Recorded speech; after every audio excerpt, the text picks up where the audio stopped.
si CEO. Um, Good morning po, good afternoon, and good evening po sa ating lahat. Alam ko po yung iba sa atin, maagang gumising dahil sa leaders call po natin kanina. And followed by another again, yung sa Kaiser natin. So, ngayon talagang grinagrab po natin yung opportunity na patuloy po yung ating pag-aaral dito po sa IMG. So, today, ang pag-uusapan natin at this time, yung most 18, multiple option super term 18. So, ano ba talaga itong most 18 na to? Siguro yung iba po sasabihin nila, ay meron na akong Kaiser, hindi ko na kailangan ang most 18. May pagkakaiba po ang Kaiser natin sa most 18. Ang Kaiser is healthcare. Maganda yung kakadiscuss lang kanina ni SMD Joyce na talagang dito sa Kaiser, tinutulungan tayo, no? Kailangan natin ng healthcare habang nagtatrabaho.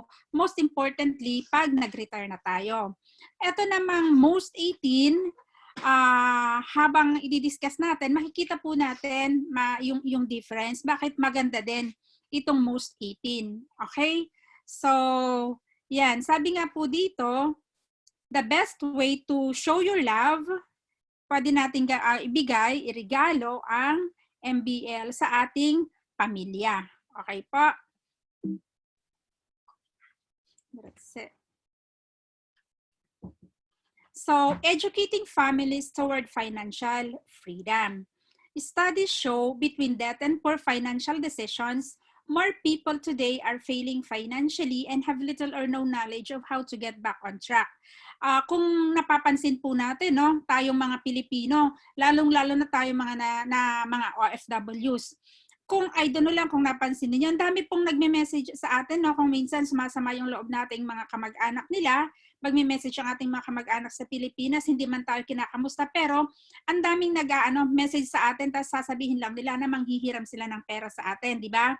Tapos, tayo naman, syempre, makukonsensya tayo, maaawa tayo, sasabihin sa atin, pang tuition, walang pang tuition yung anak, sa Pilipinas, hihiram. Ngayon tayo naman ay, yung alam nyo yon, nahihiya tayong pahiyain, yung mga kamag-anak natin. So, ang tendency is, bigay tayo, pahiram tayo, to the point din na hindi din nila na babayaran. Kung minsan, tayo ang ginagawa pa natin is to the extent of, tayo naman, we borrow, no? Nandyan si pareng ko, pasihiram tayo, or kanino man, 5-6, kasi, di ba dito sa abroad, dito sa Milan, ang dami din pong nagpapa 5-6, lalo na po dun sa trabaho po namin dati, ang dami pong nagpapa 5-6 talaga, which is talaga, pag sinabi mo naman kasi, nandiyan na kung kailangan, pero hindi natin alam talaga, no, kung ano yung balik sa atin noon.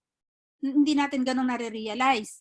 So, yan, hihiram tayo para lang may maipahiram tayo sa mga kamag-anak natin kasi nagmamakaawa sila or what.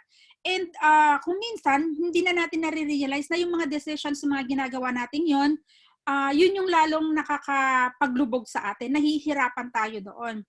Hindi lang po yung mga ganong sitwasyon. Kuha tayo ng mga investments na hindi natin naiintindihan, no? Kukuha tayo ng kondo, kukuha tayo ng hulugan nating lupa, na hindi, di ba, yung kung minsan dahil gusto natin, yung kagustuhan na natin na meron din tayong mai-invest sa tingin natin, no?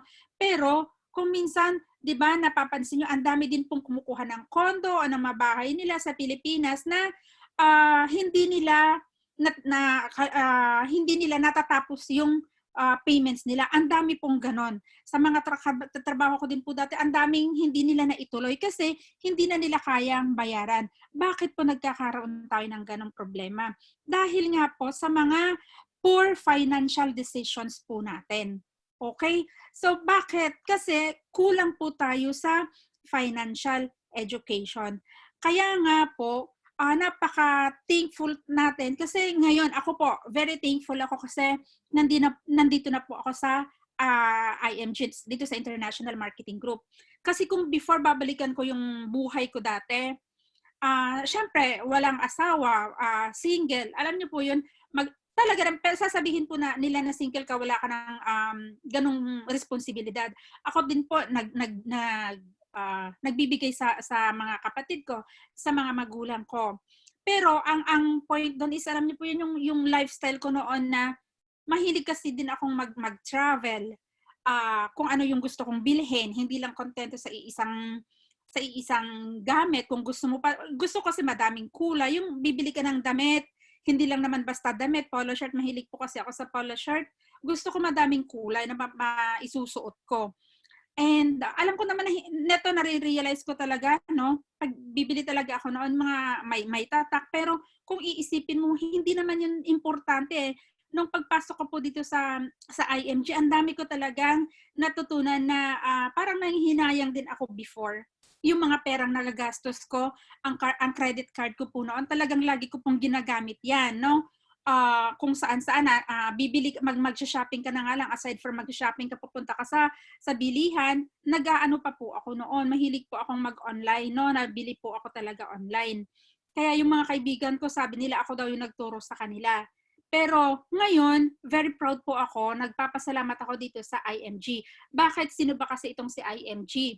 IMG is a financial services marketing organization whose associates through its affiliated companies offer a broad array of products. So, ngayon, hindi na natin kailangang mag-shopping kung saan-saan. Nandito na po ang IMG. Ito na dapat yung sina-shopping natin. Ito na dapat yung kinukuha natin na mga products na binibigay, ino-offer ng IMG. So, ito po yung healthcare natin, life insurance natin. Sa healthcare, nandiyan po ang Kaiser. Sa life insurance, nandiyan ang MBL, ang Most 80 natin, no? Yung mga investments natin sa mga mutual funds natin, okay? And meron din dyan ng mga real estates. Marami po tayong mga affiliated dyan, mga SMDC, ayan. General insurance, and yung allied financial services natin. So ngayon, sabi ko nga sa sarili ko, dapat na nandito na ako. Alam niyo po, yun yung pag nagta-top up na no sa mga investments, gusto ko na nga po mayat-maya na po yung pag-i-invest. Parang alam niyo po yun kasi pag nag-start tayo sa ating investments, gusto na natin, nakaka-addict, no? Gusto natin meron na tayong lahat, no? Sana ganun po yung pagka-addikan natin, hindi yung mga kagaya nga sabi kanina ni Sir Bart, no? Huwag tayo doon sa mga wala, at sabi po ng mga big three natin kanina doon sa workshop natin, no? Huwag tayo doon sa walang hindi yung mga wants, no? Bawasan natin 'yon para madagdagan natin sa mga investments natin, no? Bawasan natin ang pagkakabit sa Starbucks, kung saan mga binabayaran lang natin yung pangalan. Okay? So, kumain na lang sa bahay, magbaon, mga ganun. Huwag na tayong kumain sa laging nakain sa labas. I-evade natin 'yon, bawasan po natin. So, IMG is a team of independent contractors with tremendous resources dedicated to educating people about how money works. So, dito po talaga nagkakaisa po ang ating mga, nakita niyo naman kanina, no? Ang dami nating ino-offer na mga products ng IMG. So, hindi pag-aari ng IMG pero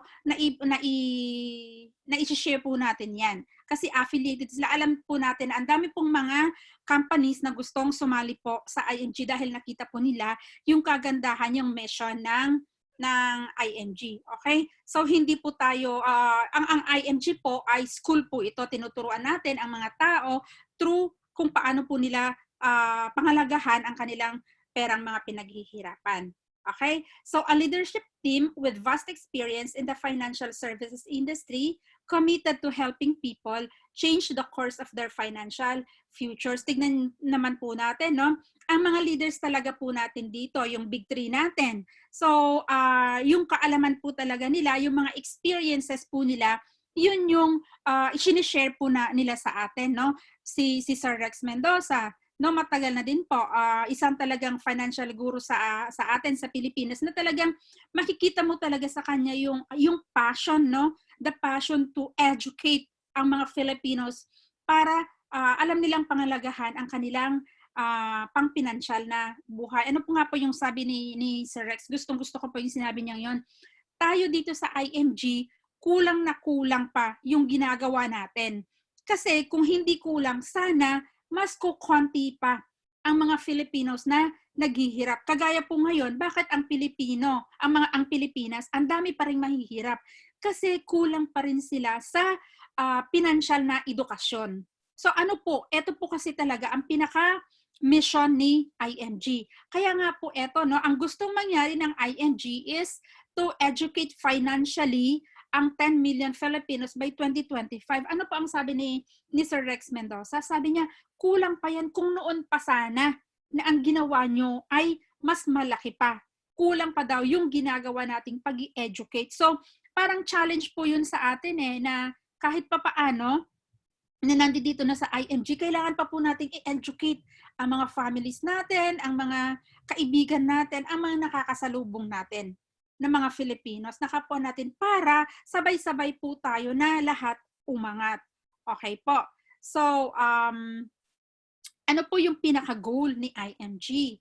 To leave no family behind in our pursuit to help people around the world achieve financial independence. Kasi kailangan naman po talaga, ang dami pa po nating, lalo na sa mga OFWs, diba, ang dami pong umuuwi na hindi sila financially free. Kulang pa rin sila kahit sabihin natin, dito na nga lang po din sa atin na nandito pa rin sa IMG, no? Nag-uumpisa pa rin naman po tayo. How much more po yung mga hindi pa nakakarinig ng ganitong pag-aaral, kung paano nila panghalagahan ang kanilang pinaghihirapan, no? So, ang dami pa rin pag pinauwi na sa Pilipinas, hindi pa rin ready, kaya na kaya nila, ang pamilya nila, yung sarili nila, pag tumanda sila, marami pa rin po sa atin.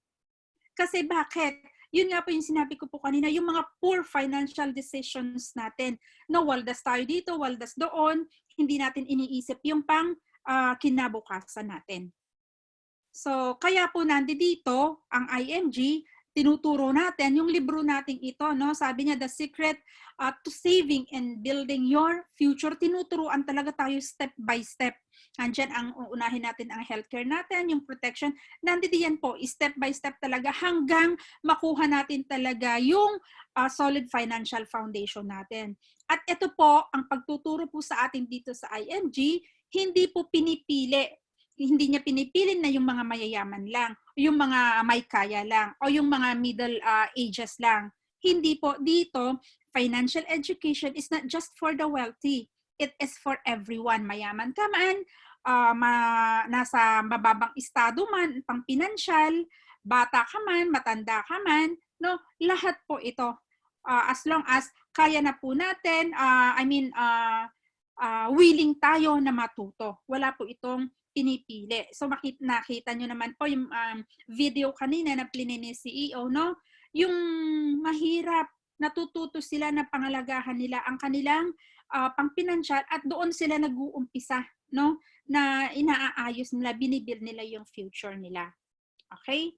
So sabi dito, knowledge is power, and IMG is determined to provide 10 million families all over the world with a financial education that empowers them to have a better future. Kaya nga po nandito ang IMG at tinuturuan tayo, okay? Para alamin natin kung paano natin pangalagahan ang pangpinansyal natin na buhay. So, why families fail? So, makita po natin, no? Sabi dito, ang pinaka-main reason is procrastination. Procrastination is one of the main reasons families fail financially. Bakit ba procrastination? Ang mga Pilipinos, lalong-lalo na, no? Kasi mahilig tayo, sasabihin natin, oy, tsaka na lang ako mag-iipon. Mag-enjoy muna ako sa buhay ko. No? Iisipin sana natin, ano ba yung main purpose natin? Bakit po tayo pumunta dito? Nag-abroad tayo. Iniwanan natin ang families natin, nag-sacrifice tayo, pumunta tayo abroad para magtrabaho. 'Di ba? For greener pasture, para po mas maiangat natin ang pamilya natin, para maibigay natin kung ano yung pangangailangan nila. No? Pero kung minsan pagdating na natin dito, na-adapt na natin kasi dito na lang po sa Europe, na-adapt natin yung lifestyle nila, no?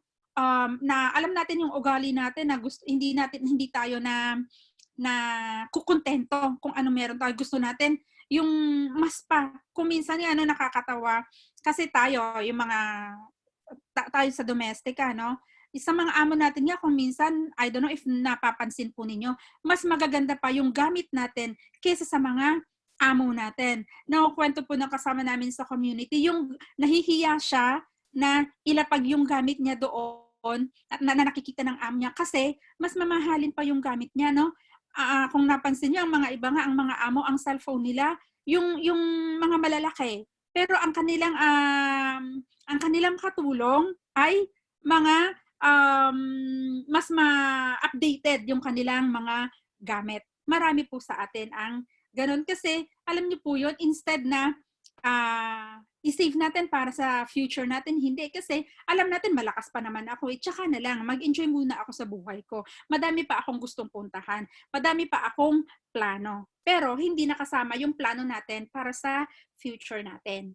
Now, why most people don't know where to begin? They don't know what they need and they don't know basic financial concepts. So, bakit po? Dahil kulang po tayo sa pagpaplano. Kaya nga sabi po dito na most people don't plan to fail. They fail to plan. Okay po. Yan. So, the way you think determines your financial future. Ito kaya, tignan po natin, let's consider how people approach about their money and their financial futures. So, check natin. Yung poor mentality versus yung rich mentality, saan ba tayo nakabilang? Where do we belong? Dito po ba tayo sa poor mentality o sa rich mentality? So, let's check, no? Sabi niya dito sa poor mentality, thinks about saving more. Sa rich mentality, thinks about making more. Now, makikita na lang natin kung paano po mag-isip, yung poor and yung rich mentality. Yung poor mentality, they think small. Ang rich mentality thinks big. Lives in the past and single income flow ang poor mentality. Etong rich mentality thinks big, lives in the future, and multiple income flows, madiskarte, no? So aside from may trabaho siyang isa, gusto pa rin pa niya ng extra na income. So tignan po natin, pag-aralan po natin, let's take a closer look, no? So sa rich mentality, plan for the future, no? Pinagpaplanuhan po talaga nila ang kanilang future. Ang poor mentality kasi hindi lax lang siya. Have no strategy for their financial futures. Hindi niya yan pinagplaplanuhan. Bahala na, come what may. Nandiyan naman ang family ko, no? Hindi naman ako pababayaan kasi ganyan naman ang mga Pilipino, hindi ako kayang atiisin ng aking pamilya. So yun yung ang kaisipan ng poor mentality. Another is, ang rich mentality put their money to work for them. Okay? Ang poor mentality, they don't understand how money works.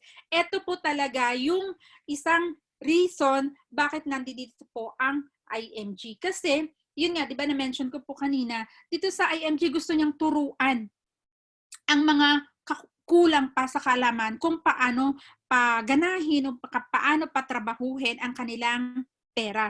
Kasi ang mga poor mentality, ang rich mentality, alam na nila na pupwedeng ang pera nila ay magtrabaho para sa kanila. Okay? So on the other hand, ang poor mentality hindi. Have their money professionally managed ang mga rich mentality. Eto namang sa poor, earn a low rate of return on their money kasi ang kaalaman lang ng poor mentality, lalagay mo lang sa bangko ang pera mo, no? Very traditional. Ilagay mo sa bangko mo, meron namang 1% na tubo. Okay? Pero dito sa rich mentality, hindi, madiskarte nga. Alam nila na ipapamanage nila, ipapahawak nila ang pera nila sa mga professionals. Okay? Dito pa, sabi pa is, a rich mentality save on taxes. Ang poor mentality, they pay too much taxes kasi ang rich mentality, alam naman kasi nila kung saan nila ilalagay yung pera nila na hindi sila magbabayad na ng tax. Tayo, ito dito sa poor mentality, hindi no? Okay? So another is own their business. Ang poor mentality, work for somebody else. No? Makikita natin sadya ang difference. Tayo kasi nakukontento na lang tayo na, yung poor mentality, nakukontento na lang na magtrabaho tayo for somebody. Hindi ba natin, alam mo yun, yung mag-goal naman tayo na sana sa ganito, hindi na ako magtatrabaho, yung pera ko na ang magtatrabaho. Okay? Hindi na ako mangangamuhan. Yung pong ganun. Magkakaroon na lang ako ng sarili kong business. Okay? Na dapat ganun po yung i-hit natin. Yun dapat yung i-goal natin. Okay? Another, ang rich mentality have adequate insurance protection. Ang poor mentality, they live paycheck by paycheck. they spend and not save their money.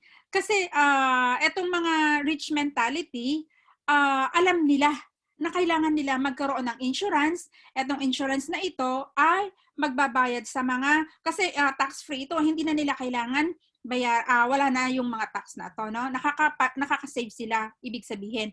Pero tayo dito, no, dito sa poor mentality, no, tayo umaasa lang tayo sa ating sweldo kung ikaw ay nasa poor mentality, no?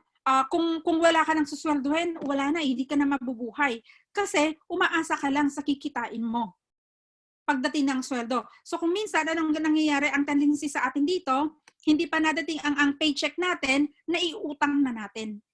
Okay? So mas worse pa pag ganun ang nangyayari. Kasi bakit? Ini-spend natin, spend tayo ng spend. Hindi natin alam kung paano mag-save. Okay? So another is, have an emergency fund. Ang rich mentality, they have their emergency fund. On the other hand, ang poor mentality, walang emergency fund kasi yun nga, ini-spend lang nila ng ini-spend ang kanilang pera. Hindi nila iniisip, what if bigla ang may ganito? Kagaya na lang po nito, itong lockdown na to dahil sa COVID na ito. Ang dami pong, tignan po natin, lalo na sa Pilipinas, no, yung scenario sa atin, hindi sila nakapagtrabaho. Anong problema? Yung sinisisi pa nila ang gobyerno na walang naibibigay ang gobyerno sa kanila. Responsibilidad ba ng gobyerno na pakainin ang kanila, ang tayo, no? Na walang mga trabaho? Kasi hindi tayo naglaan para sa mga ganitong pagkakataon. Okay? So dapat isipin po natin yun, i-goal po natin yun na maglaan tayo ng pang-emergency fund natin. Okay? Ang rich mentality, they live debt-free. Pero ang poor mentality, aside from they don't have proper insurance protection, they have no money for emergencies, ang iniipon nila ay utang. No? Utang talaga ang iniipon. Alam po yun, sabi nga po dito, no, sa atin, sa karamihan po sa atin na mga OFWs ay napakadaming utang. Kahit hindi lang po dito, sa Pilipinas na lang din po, no? Ang nangyayari pa ay yung card natin, ay debit card natin ay naririnig ko po yun sa Pilipinas na isinasangla na, no? Kasi bakit? Hihiram ka, ang ipapambayad mo na lang ay yung hindi mo na mahahawakan ang iyong ATM, isinasangla mo na. Inuuna mo na iniuutang yung suswelduhin mo sa susunod na buwan. So, parang ganun na lang po, na parang rat race na lang, umiikot na lang na ganun. No? Okay. So, ang rich mentality, live the retirement dreams. Syempre, no? Alam nila yan, na gusto nila ganito ang mangyayari sa kanila, hindi sila pabigat pagdating ng araw. Gusto nila, makakapunta sila kung saan nila gustong pumunta. While dito sa poor mentality, they don't meet retirement goals and need to work beyond retirement age. Kasi nga, wala silang pagpaplano. Hindi nila iniisip ang kanilang future. Dahil alam nila, kukup-kupin sila, aarugain sila ng kanilang mga anak or kanilang pamilya, no? Pero dito talaga magkaiba, ang laki talaga ng difference, no? So tayo, yet dito sa rich mentality, iniisip na nila na pagdating ko ng ganito, magta-travel around the world ako, pupunta ako sa gusto kong puntahan. Ayoko na pabigat ako sa aking pamilya. Okay? So eto po, yung kaibahan ng rich mentality sa poor mentality. Ang tanong ko po ngayon, which situation sounds familiar to you or to most people you know? No? Saan po tayo ngayon dito? Nasa rich mentality ba tayo or nasa poor mentality? No? Sana naman ang i-goal natin ay nandito na tayo sa rich mentality. Unti-unti natin gawin po lahat yan. Para tayo, hindi tayo mahirapan pagdating ng araw during our retirement years. So dito pag-aralan natin yung mga apat na concepts, no, na binibigyan, na itinuturo sa atin ng IMG. Ito kasi yung hindi natin natutunan sa school natin Kaya thankful tayo kasi nandito si IMG na tinuturuan tayo ng mga concept na kung saan ito po yung stepping stone natin para sa pag-angat natin, para sa future natin, no, sa retirement years natin. Sabi dito sa X-curve concept, sa buhay daw natin may dalawang line. Ang tinatawag na responsibility line at ang money line. So, ano ba tong dalawang lines na to? Malaki ang part nito, no, sa ating buhay. Kasi sinasabi dito sa X-curve concept na ang responsibility line habang bata tayo, sabihin na natin nasa 20 years old tayo, no? Kagaya ko po, nag-graduate ako ng college, 20 years old. After graduation, nakapag-work agad ako. So at age 20, nag-umpisa na po ako sa aking, sabihin na nating, nagtrabaho na. I am working already for the money.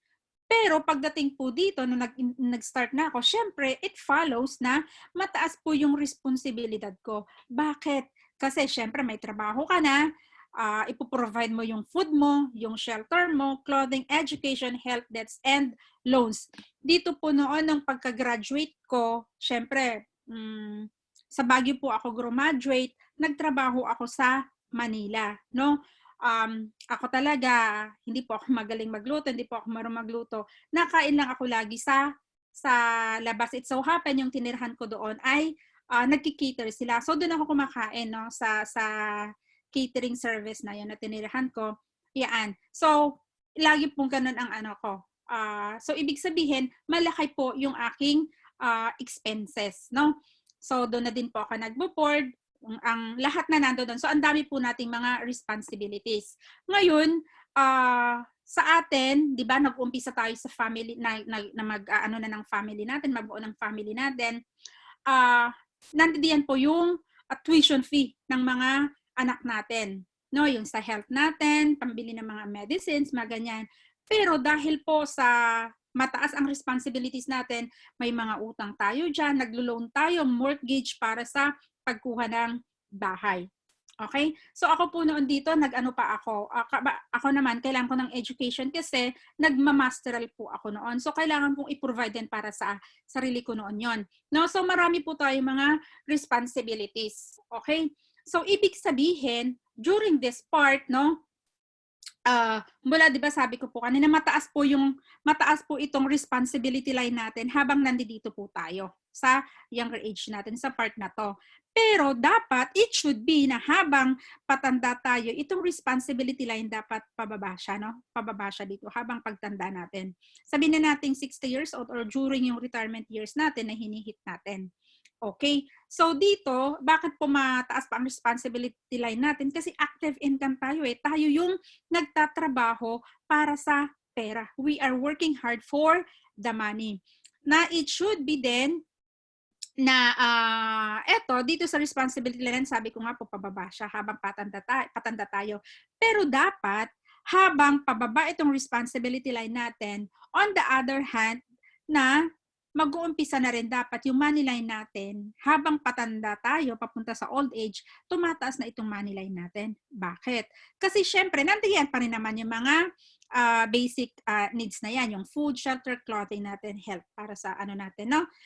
Pero dahil dito, bakit siya pataas dapat? Nababawasan po yung responsibilities natin. Natapos naman tayo magpaaral, no? Nababayaran ang mga kautangan, no? Yung mga loans, mga mortgages. Dapat ganun po. Para itong line natin, tumaas siya. Okay? So, bakit pati ito taas yan? Kasi meron na rin tayo dito ang passive income na yung pera natin will be working for us. Okay po? So, habang papatanda tayo, talagang inuumpisahan nating mag-save para sa future natin para pagdating natin dito ay yung pera na natin ay nagtatrabaho na rin para sa atin. Hindi na po tayo lang yung nagtatrabaho, but yung pera na natin nagtatrabaho sa atin. Okay? May dalawa pong question din dito. What if during this period, no, namatay tayo, nawala tayo? Dapat maagang namatay, no? What if we die too soon? Dapat meron tayong insurance. Bakit ano ba itong insurance? Napakalaki po na bagay ang insurance. Kasi pag may nangyari sa atin, lalo na't pamilyado tayo, ito po yung magpapatuloy sa buhay ng ating mga, magpapatuloy para sa buhay ng ating pamilya. Okay po? So, itong insurance talaga sadya ang papalit sa ating responsibilidad. Kaya kailangan natin ang insurance if during yung part po na ito. At on the other hand, pag tayo naman ay matanda na, if we live too long, kailangan meron tayong investments. Okay? Kasi syempre, paano na po yan? Pagtanda natin, sino yung magpapatuloy sa atin sa mga pangangailangan natin, mga basic needs natin? Ito yung tutulong sa atin kasi hindi na tayo makakapagtrabaho dito. No? Etong pera natin na magtatrabaho sa atin, aside from that, meron dapat tayong investments kasi ito yung tutustos na sa atin. Okay? So ito po yung magandang itinuturo ng X-curve concept. Next concept is the rule of 72 or the power of compounding interest. Sino po ba ang nagturo nito sa atin? So ito po ay itinuro sa atin na ating lolo na si Albert Einstein. He called compound interest the eighth wonder of the world and the mankind's greatest invention because it is the mightiest force ever unleashed for the amassing of wealth. Okay, so ano ba talaga ito? Dito po itinuturo sa atin na paano po yung pera natin, paano nagko-compound, tinuro niya sa atin, paano natin intindihin, no? Halimbawa yung pera natin, inilagay natin sa ganitong interest. Example po natin dito. Ang pera natin, sabihin na natin ay inilagay natin sa, ang alam lang natin, di ba, yung mga poor mentality, ang alam natin lagay lang natin sa bangko. Sabihin na natin, nilagay natin sa time deposit. Okay? At sabihin na rin natin, let's take for example, na ito ay nagbigay ng 4%. So sabi dito, dapat, ito kasing 72 is constant, 72 divide by 4, yung percentage kung saan natin nilagay, sasabihin niya yan kung kailan madodoble yung pera natin, ilang taon. So at 4%, money doubles every 18 years. Okay? So since nilagay natin sa time deposit, ito yung halimbawang binibigay na 4%. So age 29, naglagay ka ng 100,000. Madodoble yung pera mo after 18 years. Another 18 years, madodoble ulit yung pera mo. So yung 100,000 mo, magiging 400,000 after 32 years. Dalawang 18 years yan. Okay, so at least, no, malaki na, 400,000.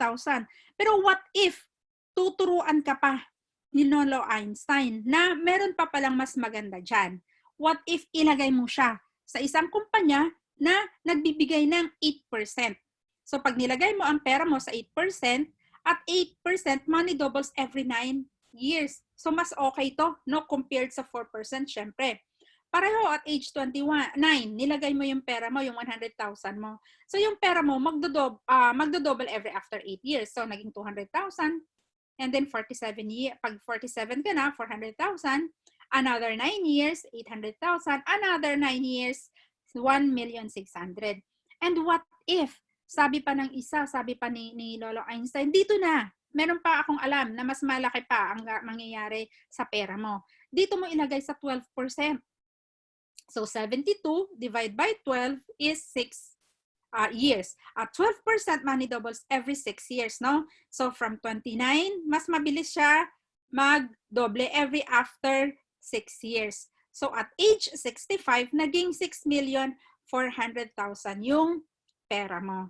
Dito, pinapakita po na kung saan madodoble, no? Kung saang percent madodoble yung pera mo. At dito din malalaman natin, pang humiram din tayo, nangutang tayo at ganito ang percent na ibinibigay sa atin, ang bilis din pong madoble, no, ng binabayaran natin.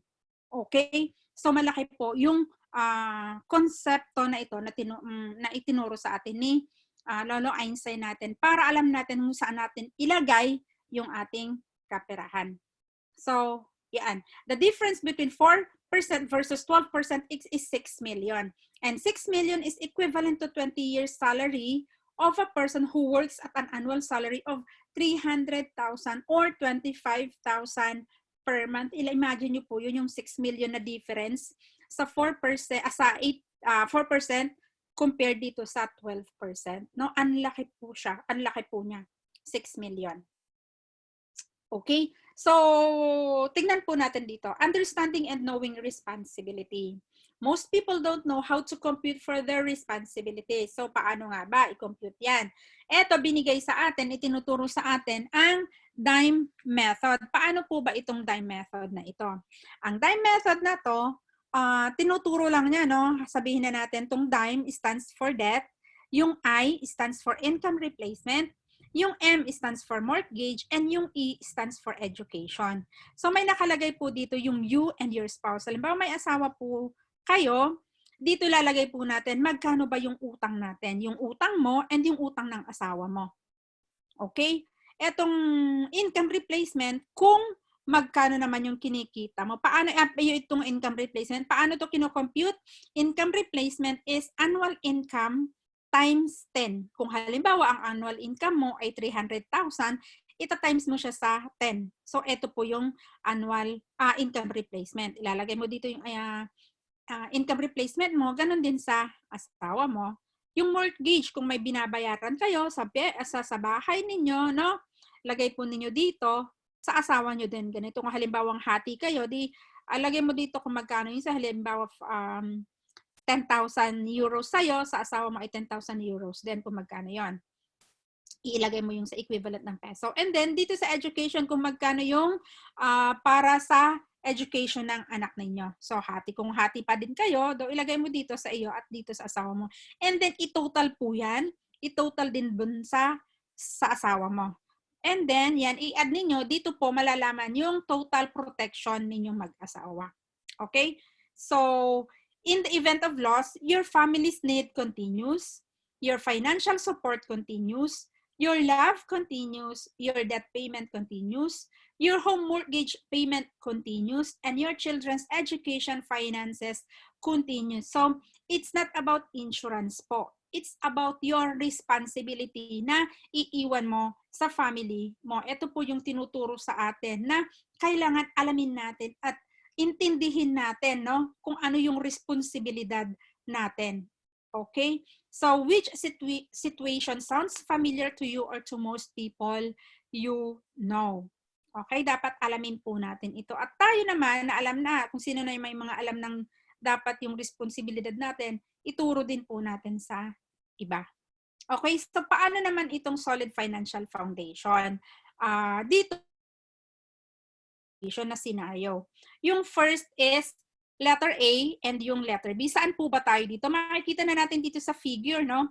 Ano bang ibig sabihin nito? Yung letter A figure is the unstable financial foundation. So makikita po natin bakit siya unstable. Kasi dito makikita natin ang laki ng ng debt, yung utang. Lots of debts. Pero tignan natin yung healthcare natin, napaka maliit. Ito yung pinakamaliit, no? Pinakapayat ang ating healthcare. Sumunod naman kahit papaano yung protection, no? Napakalaki ng utang, yung emergency fund natin maliit, and ang investment natin medyo malaki. Tignan po natin dito, hindi po siya balance. Bakit ko po sinabing hindi siya balance, hindi siya stable? So, madali lang yan bumagsak. Kasi tignan nyo, ang liit, ang payat ng kanyang, kumbaga, ano tawag dito? Pundasyon, yung healthcare. So, pag ikaw yung healthcare mo, nagkasakit ang money machine, tayo nagkasakit, anong mangyayari? Tapos ang laki pa ng utang natin. So, paano na ang buhay natin? Paano na yung investment na hinuhulugan mo, no? So, anong mangyayari sa pamilya mo? Ano yung protection na meron kang iiwan sa pamilya mo, no? At tama ba? Will it suffice? Magkakasya ba yung protection na ipinalalaan mo, napakapayat ng protection na kinuha mo? At pag may nangyari sa iyo, ang konti din, ang liit din ng emergency fund mo, napakalaki ng utang. Pero tignan natin dapat, paano ba dapat yung itsura, no, ng financial foundation natin, solid financial foundation. Tignan natin dito sa kabila. Dito sa kabila, letter B, ito yung solid financial foundation dapat. Bakit? Kasi dapat para nagbibuild ka ng bahay. Ang bahay, para maging matatag, dapat matibay ang pundasyon. Nakagaya dito sa solid financial foundation natin, matibay, matatag dapat ang pundasyon, which is ito yung healthcare. Bakit? Dapat yung sarili mo, kuhanan mo ng healthcare. Bakit? Pag ikaw na money machine, nagkasakit, hindi protected, wala kang short-term care, papaano ka, no? So, walang mangyayari sa pamilya mo, no? Bagsak ang solid financial foundation mo. So, pag meron kang healthcare, dapat meron kang pang short-term and long-term care. Yung short-term care, habang nagtatrabaho ka, eto, no? Habang nandito tayo ngayon, cover tayo sa atin dito sa Italia, cover tayo ng IMSS. pagtandaan natin, covered pa rin tayo kasi meron tayong long-term care. Pag uwi natin sa atin, kung gusto na nating mag-retire at care na natin talagang mag-retire, we are financially free, meron tayo pating long-term care. Okay? So, unahin po natin ang healthcare natin. So, pag na-protektahan natin ang money machine, ang sarili natin, next is kuhanan na natin ng protection ang pamilya natin. Kasi dito natin na ipapakita yung pagmamahal natin sa ating pamilya. Ang tinatawag nating insurance. Kasi eto lang no? Pag wala tayo, etong insurance na to, hindi para sa iyo, pero para ito po sa pamilya nating iiwanan natin, maiiwan natin, para maipagpapatuloy natin yung buhay nila na meron sila. Okay? So, hindi na sila iiyak ng dalawa. Okay po? So, masaya na. Okay po, kahit papaano. Hindi sila masaya na nawala ka, pero hindi sila mamumroblema, no? Dahil sa wala ka namang utang na iniwan at meron kang iniwan na maganda para sa future nila. Pangatlo, dapat meron po tayong i-eliminate po natin ang debts. Yung mga kautangan dapat bawasan natin unti-unti. Struggle naman, hindi naman po natin sinasabi na biglaan kasi hindi naman natin sadya magagawa, biglaan ito. So, step by step naman. Okay? So, sunod talaga, i-eliminate natin yung mga, especially yung mga bad utang. Yung mga bad utang na ito, yung talagang nangungutang tayo pero alam niyo po kung saan-saan lang nilalagay. Winawaldas natin, pauwi sa Pilipinas, mangungutang tayo para meron tayong show off tayo sa Pilipinas. Yung one day millionaire baga. Pero dapat ang utang, pag nangutang man tayo, yung may maisusube sa atin na sa bulsa natin. Okay? Dapat yung ganun na utang. Pero ina-advise pa rin na i-eliminate natin ang kautangan. 'Di ba sabi nga po ni Ma'am Cathy, no, mas magandang walang utang, no, mas masaya, mas magaan sa loob. Okay po? Wala tayong iniisip Mas magandang kahit wala kang, sabi nga po nila, mas maganda wala tayong ipon, wala kang utang na mababa ang savings mo. Pero wala kang utang. Kesa sa napakadami mong utang, sasabihin may savings ka, pero napakadami mong utang. So, paano po yun? No? And next, pag na-eliminate na natin yung kautangan, dapat meron tayong emergency fund para just in case na mga ilangan tayo, hindi natin bubunutin yung mga investments na meron tayo. No? So, just in case for emergency, mawalan tayo ng trabaho, no, kagaya ng sitwasyon ngayon sa COVID na yan, meron tayong kinukuhanan, no, ng para sa pangangailangan natin. And next, dapat yan, dito na tayo ready magkaroon ng investments, either solid or yung liquid investments natin. Okay, dapat, sabi nga po dito, build from the ground up, build it up, and build it right, and build it strong. So, dapat sunod-sunod po yan. Hindi kagaya ng first na figure, no? Dapat ganito po siya. Okay? And sabi dito na options available to help you para sa ating future. What if I could tell you about a product that could help protect and take care of your responsibility if you die too soon and provide continuing income for retirement if you live too long? So ano ba ito? Dito, pinapakilala yung life insurance can be used, sabi niya, to protect your family and replace your income if you die too soon. So na-mention ko na po ito kanina. Dapat, hindi yung insurance na kinukuha natin, hindi para sa atin, pero ito po ay para sa pamilya natin. And another reason is to finance your children's education, to pay state tax, and to pay off debts. So, ito po yung gamit, bakit tayo kukuha ng life insurance. Kasi, di ba, ang dami po sa atin na allergy sa insurance. Sabihin lang nila, na itong life insurance, parang ayaw na natin, no? Kasi ang mentalidad natin, ang alam ko lang, ako din dati, kinukuha na lang ako ng komisyon ng ahente. Yun po yung mindset ko noon. Pero dapat nga intindihin natin na napaka-importante pala ng life insurance. Okay. So ito, papakilala po natin itong multiple option super term 18. Dito yung 4 cornerstones of a strong financial future. Dapat alam daw po natin. Ano ba itong mga to?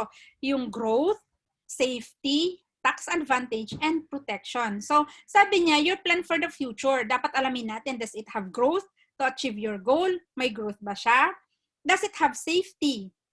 Does it have tax advantage? Wala ba tayong babayaran, no, na tax? Does it have the proper protection for your family? Dapat pag kumuha daw tayo ng insurance, alamin po dapat natin itong four cornerstones na ito. So, iisahin natin yung safety. So, itong most 18, paano po ba nag-work ito? Safe ba itong most 18 na to? Ang sabi dito, guaranteed rate not to be lower than top 3 commercial banks savings rate. Okay?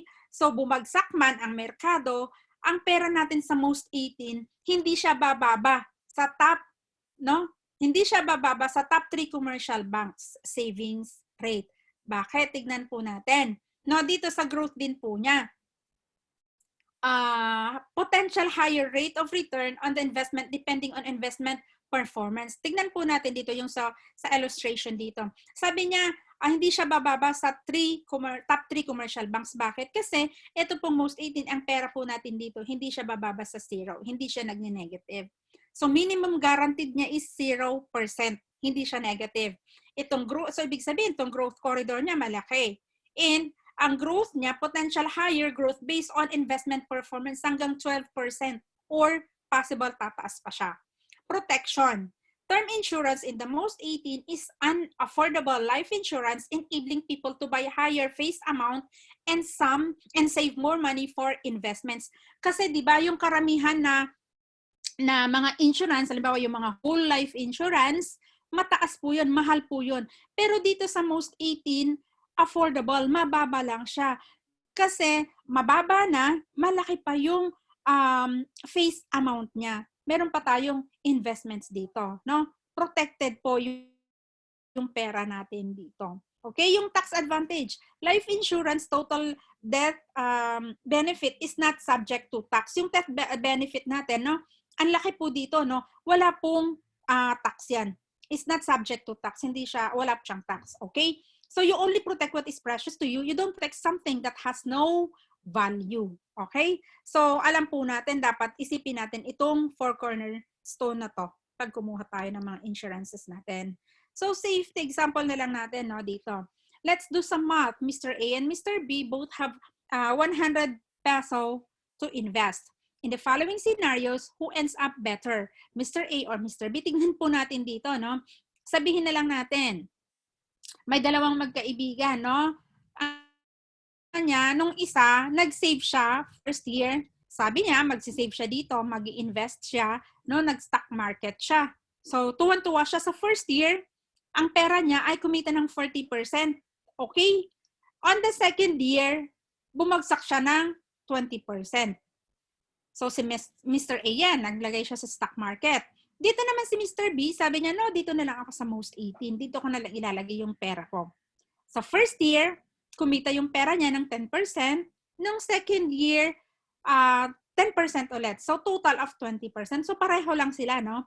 Pero magkaiba yung nangyari sa kanila. Pero yung percentage na kinikita ng pera nila, pareho lang. Tignan natin yung resulta. Halimbawa, no? Yung 100 pesos ni Mr. A ay kumita ng 40%. So, 40% of 100 is 40. So, 100 plus 40 is 140 pesos. Yung 140 niya, no, nung second year, bumaba ng 20%. So, 20% of 140 is 28. So, 140 less 28 is 112. Yung natira sa pera ni Mr. A, kumita naman siya ng, lumaki naman naging 112. Diba ang puhunan nila is 100. Eto, tignan natin si Mr. B, na naglagay ng pera niya sa most 18. Okay? Yung 100 niya, dahil kumita ng 10%, so 10 yung kinita. 10% of 100 is 10 pesos. No? So 100 plus 10 is 110. Nung second year, kumita ulit po siya ng 10%, yun siya. So 110 plus 11, 11% kasi yung yung 10% of 110, 11. So naging 121. Magkano ang pera ngayon dito ni B, Mr. B? 121. So tignan po natin yung difference. Si Mr. A, naglagay siya doon sa stock market. Eto si Mr. B, nilagay niya yung pera niya sa most 18. Dahil safe ang pera sa most 18, guaranteed na lalaki din, no? Eto yung kinita ng pera niya. Another scenario, what if ganito naman yung scenario na nangyari sa kanila? Nagyayabangan sila no? Nagpapagandahan sila kung saan nila nilagay ang pera nila. So dito pa rin, gusto pa rin niya sa stock market, Mr. A. yung pera niya, kumita ng 50%, no? Nung pangalawang taon, bumagsak, nag-negative 50. Okay? So break even pa rin, di ba? At kumita ng 50%, nung second year, negative 50. Okay? No, walang nawala sa kanya, 0%, no? Walang nawala sa pera niya. Yun yung alam natin dito. Dito naman si Mr. B, no? Nilagay pa rin niya sa most 18. Nung first year, walang kinita yung pera niya, 0%. Second year, 0% pa rin. Wala pa rin kinita yung pera niya. Pero tignan natin, i-compare natin kay Mr. A, kumita ng 50%, nung second year, bagsak ng 50%. So, i-less lang natin, magkano yung net? 0%, pareho sila. Pero tignan natin yung resulta. Ganun din ba? Paano? So, si Mr. A na naglagay sa stock market, yung 100 niya, kumita ng 50%, 50 pesos. So, naging 150. Nung pangalawang taon, di ba, yung 150 niya, bumagsak siya ng 50%, negative 50 eh. So, 50% of 150 is 75. 150 less 75 is 75. So, yung 100 niya, naging 75. No? Yung puhunan niyang 100, bumaba, nabawasan. Dito naman, tingnan natin si Mr. B. Paano yung pera niya? 100 plus 0% kasi 0 yung pera niya, yung kinita ng pera niya sa most 18. So, 100, no? Hindi dito kanina, laki. Pangalawang taon, yung 100 niya, 0 pa rin, wala pa rin kinita. Plus 0. So, 100 plus 0 is 100. So, yung pera niya hindi naging negative, hindi nabawasan, 100 pa rin. Pero pag i-compare natin kay Mr. A, nabawasan na yung 100 niya, naging 75 na lang. So, dito po natin makikita kung gaano ka-safe ang pera natin sa most 18. Okay po. So, tignan natin, no, yung kung paano po yon, yung basic coverage, yung insurance coverage natin. Sabihin natin, nag-invest ka, 30 years old ka, ang projected interest ng most 18 is 12%. Projected yan, no? Basic life insurance, ang kinuha niya is 1 million. Magkano ang policy fee niya?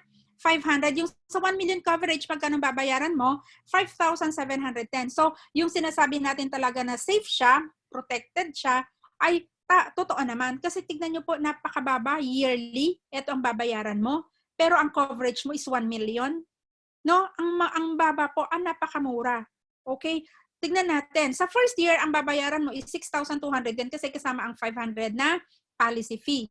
Sa Kaiser po, yearly po tayo nagbabayad ng policy fee. Pero dito po sa most 18, one time lang po payment for 18 years. Ang policy fee nating 500. Okay? Halimbawa lang, no, sa age 30, sa first year, 30 years old ka naglagay ng pera mo. Ang annual na nilagay mo is 44,210. So, first year, ito yung binigay mo. So, ibabawas yung 6,210, yun yung annual premium. Kasama na dito yung 500 na policy fee. So, magkano yung natira doon? Ibabawas mo yung 6,210 sa 44,210. Natira po yung 38,000. Saan pupunta itong 38,000? Ito po ay mapapa-invest sa PDF natin. Okay? So, ilalagay po sa investment yan. Ngayon, makikita natin, hindi ka pa nag-draw sa first year, yung pera mo, kumita ng 4,560 sa unang taon. Okay? Yung 38,000 na to. Ito ang kinita niya. So, ngayon, ito, idadagdag mo ngayon dito sa 38. So, projected year-end value at 12%, 42,560 yung pera mo. Pag namatay ka sa first year, may nangyari sa iyo, ito po yung pupuntahan ng pera mo. Kasi covered ka nga ng 1 million. So, naging 1,042,560. Pangalawang taon, naglagay ka, 31 years old ka. Naglagay ka ng 30,000. Ibabawas yung 5,720 na para sa insurance mo na covered ka ng 1 million, which is 5,720. Ibabawas natin ito dito. So, the result is 24,290. Hindi ka pa nag-withdraw sa second year. Magkano ang kinita ng pera mo? Yung 24,290 plus yung 42,560, ito yung kinita ng pera mo. 8,022. Ngayon, i-add mo lahat yan, ito, at saka dito, plus ito, ang pera mo na ngayon is 74,892. Pag sa pangalawang taon dito may nangyari sa'yo, ito po ang makukuha ng pamilya mo. 1,074,872. No? Dito po kasi po pwede kang mag-withdraw kahit sa first year, second year, o kung kailan mo gusto. Importante, hindi po mawawala ng pundo yung pera mo para sa annual premium. Kasi bakit ko po sinabi? Kasi tignan nyo po pangatlo, wala kang pera, hindi ka nakapaghulog. Okay lang yan. Bakit? Kasi meron kang pera doon na 74,872. Dito kukuhanin, ibabawas yung 5,720 na annual premium mo. Okay? So, yung pera mo kumita pa rin 8,299. So, yung pera mo naging 74,461. Ganun po siya. Pang-apat na taon, naglagay ka ng 50,000. Nagkaroon ka ng pera, no? Nilakihan mo. Ibabawas ulit yung sa annual premium mo na 5,720. Ito yung natirang pera mo. Ito, 44,290 plus 77,460. Ito yung kinita niya, 14,610 sa isang taon. So, total yung pera mo, 136,362. Pag may nangyari sa'yo dyan, ito po yung pera mo. No? So, dito pinapakita po na kahit hindi ka regular na magbayad, importante, meron pong pondo para sa pagbabawasan ng annual premium na 5,720. At dito, pinapakita din na pwede ka ding mag-withdraw. No, sa pang-siyam na taon, nag-withdraw ka ng 10,000. Pwede po. Kasi ito, kasabi nga, kaya natin sinabing most 18 kasi multiple option. Marami siyang option saan mo gagamitin yung pera mo. Okay? So, ito po yung scenario natin. So, pwedeng hindi ka laging maghulog. Ilang beses lang siya naghulog 2, 4, 6. 6 lang na beses siya naghulog. Ang dami niyang walang hulog dito. Pero okay pa rin siya. Kumita pa rin yung pera niya. Bakit? Kasi may pondo siya na pinagbabawasan ng kanyang annual premium na 5,720. So, yung 174,210 na hinulog niya, ilang beses lang siya, 6 na beses siya naghulog for 18 years, ito yung binayaran niyang annual premium niya, 103,280. Ito yung winidraw niya, nakapag-withdraw pa siya ng 110,000. Pero yung pera niya, kumita pa rin ng 432,019. Ito na yung pera niya, no? Tignan natin, ang nilagay mo lang is 174, nakapag-withdraw ka pa ng 110,000. So, covered ka. Ito yung pera mo pag nangyari sa'yo after 18 years. Pero dito po, what if ang question, paano? 47 years old pa lang ako, bata pa ako dito. Pwede ko bang i-renew ulit for 18 years? Pwede po yun. Yun po yung maganda din dito sa most 18. Okay, basta wala ka pang 60 years old, pwede po ito. Okay? So, makita natin talaga na maganda po ang most 18. So, ito multiple options super term 18. Tignan natin. Yung issuance age niya kasi nito is 5 years old hanggang 60 years old. Napakababa po. Pag halimbawa, 250 ang coverage na gusto mo, ito po yung babayaran ng 5 taon sa isang taon. No? 1 year premium niya, ang 5 years old na ikukuha natin. Okay? So, ito, pag 1 million na coverage, ito po yung babayaran niya. At pag 2.5, ito. Pero note po na pag 2 million, mas mataas na po sa 1 million na coverage ang kukunin natin, kailangan na po dito ng medical certificate. Okay? So, ito po yung mga face amount. Pag-depende po sa age natin. Halimbawa, sabihin natin nasa 35 ka, 1 million ang gusto mong coverage, ito po yung babayaran mo annually. Napakababa lang po siya. Pag nasa 40 ka na, 45, ayan po yung babayaran mo annually. 12,530. Annual na po yan. Okay? Hindi po yan monthly. No? Pag 60 years old, syempre mas malaki na po Ito po yung babayaran mo, 40,000 annually. Kasi di ba lahat naman po ng insurances, habang tumatanda ka, lumalaki po yung binabayaran natin. So, hanggat maaga, sabi nga po nila, kailangan kumuha na po tayo para mas mababa pa po yung babayaran natin. Huwag na nating ipagpaliban, huwag tayong mag-procrastinate. Okay? So, ano yung mga features, product features and benefits ng most 18? Sabi ng most 18, multiple options super term 18 is a term life insurance with premium deposit fund. Yung PDF natin, sinasabi ko po kanina, it allows maximum coverage at a minimum cost. For exactly the same amount of protection, most 18 requires you to pay a very low premium cost compared to other life insurance products, which will require you to pay higher amount of premium. Mas mataas po yung premium na hinihingi ng ibang mga insurances. Pero ang most 18, napakababa ng premium niya. So, affordable insurance, potential 50% lower than most life insurances like endowment. Yung sinasabi ko sa inyo kanina, yung whole life. Kasi mas mahal po ang mga yan. Etong term life insurance ng most 18 ay mas mababa siya. It allows you to have higher face amount. Okay?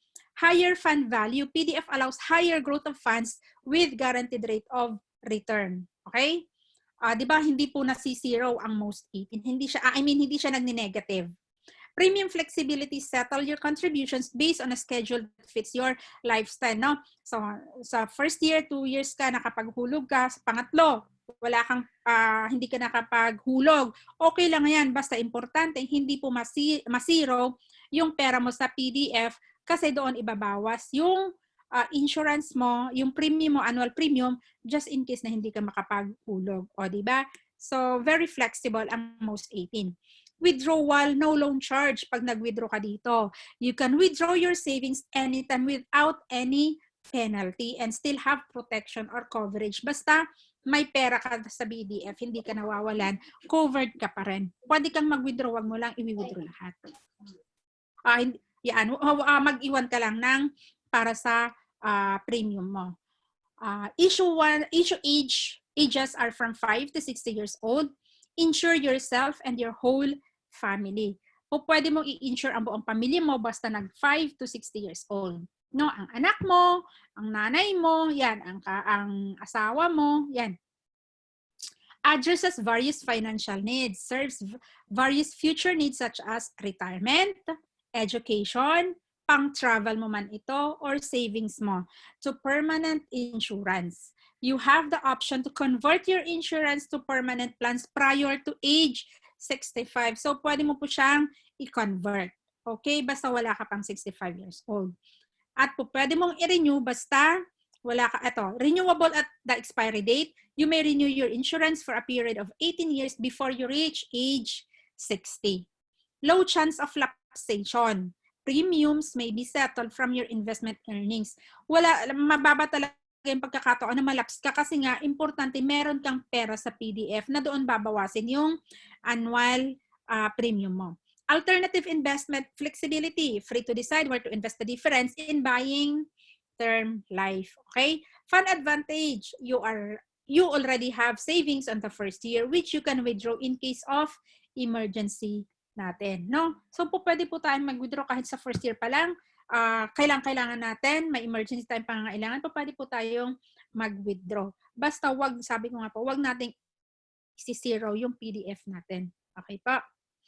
So ano yung mga requirements? Pag kumuha tayo ng most 18, application form, signed proposal sheet, photocopy of 1 valid ID with 3 specimen signatures. Okay? Over 1 million insurance coverage needs, medical requirements. At po yung sinabi ko sa inyo kanina. So, isn't it about time you get your financial house in order? So, kumpletuhin na natin yung financial house natin para maging matatag po ang ating financial solid foundation. Dagdag lang po na hindi po lahat tayo na member ng IMG ay pwede nating i-offer ang most 18. Kailangan po pumasa po tayo sa Insurance Commission. Dito po sa team po ni CEO Carmela, 3 po yung nakapasa na, si CEO, si MD Irene, and ang inyong lingkod. So with this, salamat po sa pakikinig. Sana may natutunan po kayo. Salamat!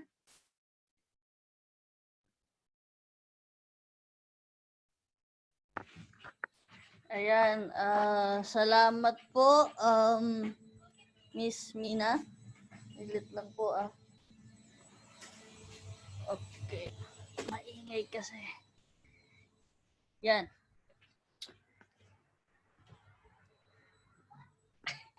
Yan.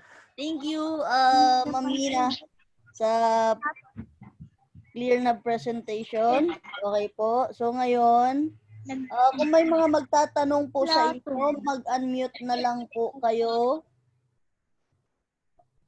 Or mag-chat po kayo sa ating chat box. Kung sino po, may time pa ba? Kung sino yung gustong magpa-compute, pwede po tayo ngayon para makita po natin. Ayan. Wala po ba magtatanong? Parang natulog na ho ata lahat. Yun ang mahirap doon. Brava, Miss Mina. Ayan, gising din ako. At sa kusina, tinapos muna kita bago ako magluto, ha? Galing. Sana may natutunan. Ay, Nay, excuse me, Tita Connie to. Po. CEO, next time paki-compute mo naman ang kay tito mo dahil gusto niyang kumanong mo sa 18. Kung gusto niyo po, pwede niyo tignan ngayon. Mag-request tayo kay MD Mina para alam niyo lang may idea Ay, kayo. wala pa si Tito. Gusto daw Wala niya pa. nakikita niya. Oo, wala pa eh. So, next time na naka-time, match ang time niya nang dating dito. I-message niyo po kami kung kailan po kayo pwede at andyan si Tito para at least Oo, mamaya dito siya. gamitin na lang natin yung Zoom pag may time. Okay. Ayan. Nakinig siya kanina, hindi lang niya tapos talaga.